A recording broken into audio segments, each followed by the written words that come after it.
Just wanted to call your attention, really. I don't know if you're aware that the Rolling Stones are back in the studio for their 400th millionth album.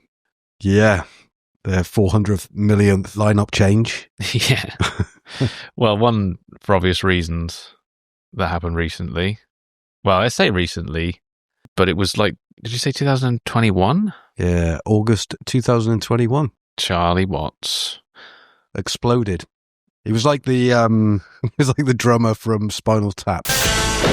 No, bless him. Born 2nd of June 1941, died the 24th of August 2021. Charlie Robert Watts was an English musician who was the drummer of the Rolling Stones from 1963 until his death in 2021. And the Rolling Stones went, shit, we're on tour. Again. Yeah, let's replace him really fast. So who did they replace him with? He was replaced with the fantastic Steve Jordan. Steve Jordan. Who is the drummer for the John Mayer trio. Right. As well. Yes. Yeah, phenomenal. These go to 11. But yeah, so back in the studio, and I've got this article that I found from The Independent, which I thought we could read through and have a little look at if you're up for it. Nah, not really. No? No. Fair enough. Cool. Well, Rolling Stones back in the studio working on new album is the headline. Okay. With the tag, legendary rock band are working on new material following the success of their 2023 album, Hackney Diamonds. Now, I can't really remember a lot about the album apart from, is it Angry or Anger? Oh, Angry, I think. Angry. Yeah. That's the one with, what's she called? Sweeney. Yes, Sydney Sweeney. I always want to call her Sarah Sweeney. I don't know why. Sarah Sweeney. You can rename her if you like. I don't think she minds. I don't really remember the song all that much. I don't remember it not being too bad. Angry. Probably that's how it went. Don't get angry with me. Oh, I'm a little bit angry. I had some sleepless nights tossing and turning watching that video. Yeah, it was a harrowing watch, wasn't it? If I remember correctly. It was really bad. That was the first time I ever saw Sydney Sweeney. I think I can't recall her being in anything else before that, or anything after. I think she's been around for a long time, but I'm the same. I didn't know who she was, apart from that she was like famous for obvious reasons. Acting skills. Yeah, the acting skills. Don't get angry with me. To my knowledge, the majority of it, I think, was recorded live in the studio. Right. I think with minimal overdubs. I could be completely wrong, but I don't think I am, because it's rare that rare that you're wrong. Yeah, very rare that you're wrong. But I think they did use Steve Jordan. I know that on a couple of tracks. I know that Charlie Watts was on one of those tracks. And I'm to my knowledge, I think they did use another drummer as well, but I cannot for the life of me remember who that is. Right. But yeah, really good. Really goddamn good. I think Lady Gaga was on it also.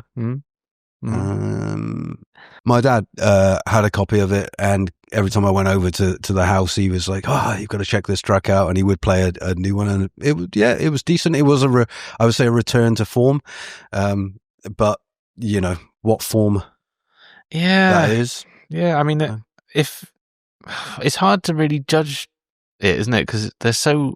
I mean, they're just an institution, aren't they? Really, they're not a band. They haven't been a band since the '60s.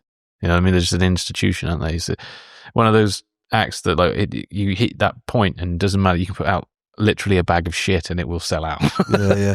What's surprising though with the Rolling Stones is there are loads of bands from the '60s still out there doing their thing. Do you know what I mean?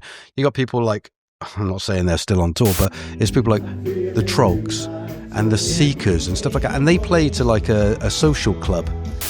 You know what I mean? Rolling Stones will sell out. It doesn't matter how many nights you put them on. They sell out stadiums, and it's unreal. It's crazy, isn't it? It's absolutely crazy because, I mean, some of their songs are timeless. They really are.